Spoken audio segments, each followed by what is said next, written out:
Bonjour les enfants, j'espère que vous allez tous très bien. Alors, aujourd'hui, nous sommes lundi 1er juin 2020 et nous allons faire la page 136 de notre fichier de mathématiques. Très bien, alors en haut de la page, vous avez Jade et Nabil. Alors, chacun d'eux nous montre sa collection de cubes. Alors, pour Jade, elle a 2 dizaines de cubes et 4 cubes isolés. Nabil en a une dizaine et 2 unités. La première question, c'est combien de cubes Jade et Nabil ont-ils chacun? Donc, vous devez écrire à côté de chacun de ces deux enfants, le nombre de cubes qu'ils possèdent. Et à la fin, vous devez écrire le nombre de cubes qu'ils ont en tout. Vous avez combien de cubes ont-ils en tout? Ça veut dire, s'ils rassemblent leurs cubes, combien auront au total? Combien auront en tout? On cherche le nombre de cubes qu'ils ont tous les deux en tout. Alors donc, il va falloir faire quoi? Très bien, il va falloir faire une addition.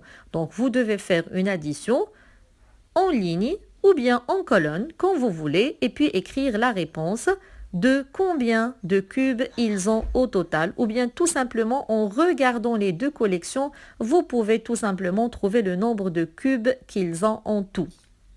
Alors, pour l'exercice numéro 1, vous avez pose et effectue les additions, c'est-à-dire vous allez poser et calculer les additions en colonne. Alors rappelez-vous qu'il faut toujours aligner les unités sous les unités et les dizaines sous les dizaines. Et quand on calcule, il faut toujours commencer par la colonne des unités.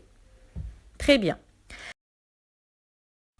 Pour l'exercice numéro 2, c'est la même chose que l'exercice numéro 1. Vous avez la même consigne. Pose et effectue les additions. Donc c'est la même chose, sauf que cette fois-ci, c'est à vous d'écrire le D et le U pour distinguer la colonne des dizaines de celle des unités. Donc faites attention, alignez bien les unités sous les unités et les dizaines sous les dizaines.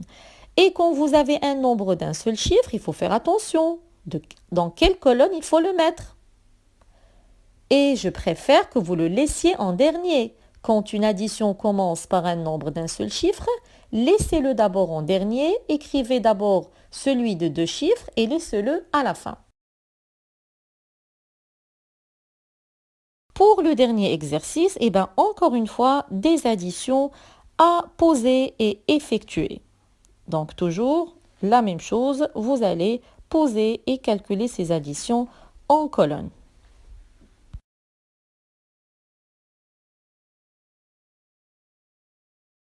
Voilà, donc vous allez faire vos exercices en autonomie comme des grands enfants et demain, vous allez vous corriger vous-même.